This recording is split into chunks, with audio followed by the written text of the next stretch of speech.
할렐루야. 사랑하는 대강의 가족 여러분, 오늘 하루도 하나님의 말씀과 동행하는 삶이 되길 소망합니다. 오늘 함께 나눌 하나님의 말씀은 사도행전 8장 9절에서 13절 말씀입니다. 그 성에 시몬이라는 사람이 전부터 있어 마술을 행하여 사마리아 백성을 놀라게 하며 자칭 큰 자라 하니 낮은 사람부터 높은 사람까지 다 따르며 이르되 이 사람은 크다 일컫는 하나님의 능력이라 하더라. 오랫동안 그 마술에 놀랐으므로 그들이 따르더니 빌립이 하나님 나라와 및 예수 그리스도의 이름에 관하여 전도함을 그들이 믿고 남녀가 다 세례를 받으니 시몬도 믿고 세례를 받은 후에 전심으로 빌립을 따라다니며 그 나타나는 표적과 큰 능력을 보고 놀라니라. 아멘. 빌립이 초대교회에 가해진 큰 핍박으로 말미암아 사마리아 성으로 가서 전도를 시작했을 때 거기에 시몬이라는 사람이 있었습니다. 이 시몬은 마술을 행하는 자로서 오랫동안 마술로 사마리아 백성을 놀라게 하며 스스로를 큰 자라고 했고 사람들 역시 그에게 하나님의 능력이 있다고 믿고 따랐을 정도로 그는 영향력이 매우 큰 자였습니다. 그런데 이 마술사 시몬이 빌립에게 기권패를 당합니다. 마술을 겨루어진 것이 아니라 빌립을 통해 나타나는 하나님의 능력에 자연스럽게 굴복당했습니다. 그래서 사람들과 더불어 그도 빌립에게 세례를 받았다고 오늘 성경은 말씀하고 있습니다. 그런데 뒷부분을 살펴보면 그의 태도에 문제가 있었음을 알 수 있습니다. 오늘은 시몬의 태도에 무슨 문제가 있었는지를 통해서 우리의 믿음의 태도를 새롭게 하고자 합니다. 시몬의 태도에 무슨 문제가 있었습니까? 관심에만 머문 것이 문제였습니다.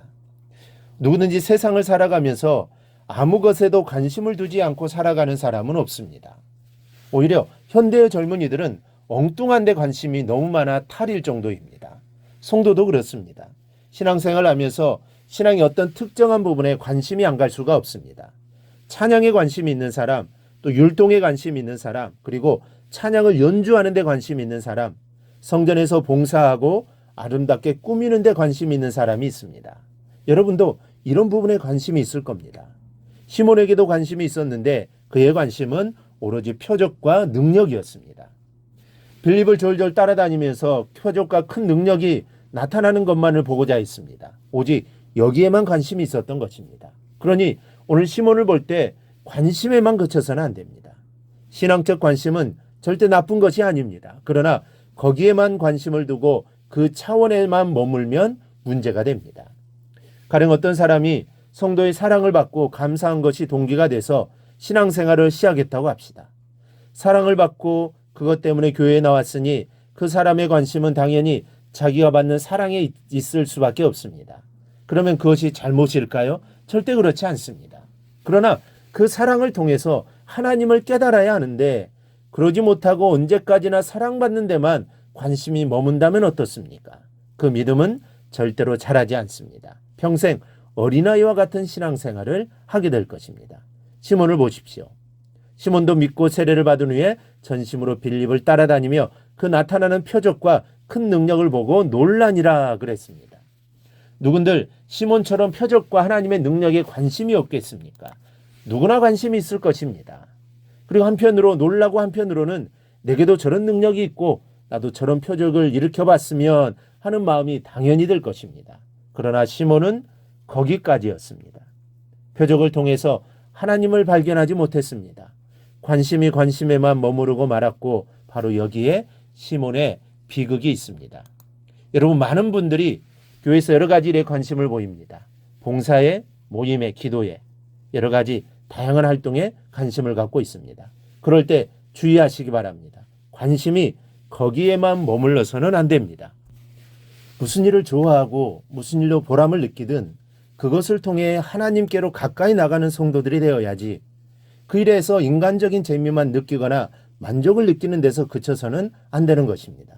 만약 그렇지 못하면 교회가 바로 서지 못합니다. 사교 모임이나 단체로 전략하게 될 수 있다는 말씀입니다.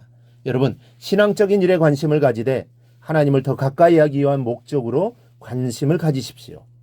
내가 관심을 갖고 있는 일을 통해서 하나님을 더욱 사랑하게 되기를 소망하십시오. 꽃꽂이 봉사를 하는 분들은 꽃 한 송이를 꽂을 때마다 그 아름다운 꽃을 창조하시고 마음의 기쁨을 선물하시는 하나님을 바라보고 찬양할 수 있어야 합니다. 어려운 이웃 돕는 일에 관심이 있다면 그 일을 통해 복음이 증거되고 내 안에 하나님의 사랑이 더욱 넘쳐나기를 바라는 마음으로 그 일을 감당해야 합니다. 봉사도 마찬가지입니다. 봉사를 통해 주님의 섬김을 생각해야 하고 나의 봉사와 섬김으로 인해 예배가 더욱 풍성해지고 온전히 하나님께 예배하게 됨을 바라보아야 합니다. 그리고 나 또한 봉사를 통해 믿음이 더욱 견고해져야 하고 기쁨이 넘쳐야 하는 것입니다. 반드시 하나님과 연관지어진 그런 즐거움이 가득해야 올바른 태도입니다. 무슨 일에 관심을 갖고 있는지 이런 자세로 임하기를 바랍니다. 그래야 축복이 됩니다. 마술로 사람을 놀라게 하는 일이 허망한 것처럼 설령 신앙적인 행위라고 할지라도 인간적인 열심이나 재미나 보람으로 하는 것은 행하는 그 사람에게는 아무런 유익도 없는 허망한 일에 불과한 것입니다. 예배, 찬양, 기도, 봉사, 섬김, 전도 무슨 일을 하든지 그 안에서 하나님을 발견해야 합니다. 그리고 그 일을 통해 내가 더욱더 하나님께 가까이 나아가야 합니다. 그 일을 통해 내 믿음이 성장해야 합니다. 어린아이의 믿음에서 어른의 믿음으로 나아가야 합니다. 그럴 때 내가 행한 모든 일들이 복된 것입니다. 우리가 이 세상에서 모든 것을 다 얻었다 해도 주님을 얻지 못하면 그 사람은 불행한 사람입니다. 그러므로 우리 모두 내가 하는 모든 일을 통해 하나님께 더욱더 가까이 나아가 하나님의 은혜 안에 꼭 거하는 삶이 되기를 주님의 이름으로 축원합니다. 오늘 묵상한 말씀을 굳게 잡고 삶으로 실천하며 살아내는 대강의 모든 성도들이 되기를 축복합니다.